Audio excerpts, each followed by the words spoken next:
I am going abroad, I am going abroad অথবা I am going overseas, এই দুটো সেন্টেন্সের মধ্যেই একই অর্থমূলক বাক্য ব্যবহার করা হয়েছে, কিন্তু অ্যাব্রড এবং ওভারসিজ, অ্যাব্রড এবং ওভারসিজ এই দুটোর মধ্যে পার্থক্য কী আমরা হয়তো অনেকেই জানি না।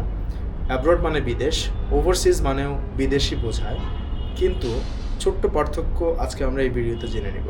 অ্যাব্রড মানে নর্মালি বিদেশ বোঝায়, কিন্তু যখন আপনি ওভারসিজ ব্যবহার করবেন, ওভারসিজ মানে হচ্ছে যে সমুদ্র পার করে, ঠিক আছে? ওভারসিজ মানে সমুদ্র পার করে।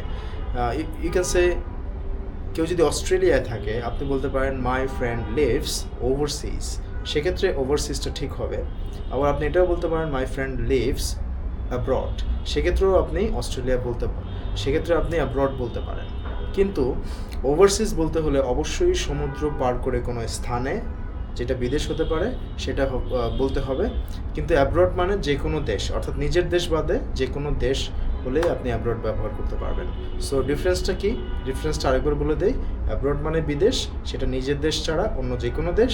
আর ওভারসিজ মানে একটা সমুদ্র পার করে যে কোনো দেশে থাকলে আপনি ওভারসিজ ব্যবহার করবেন। Thank you.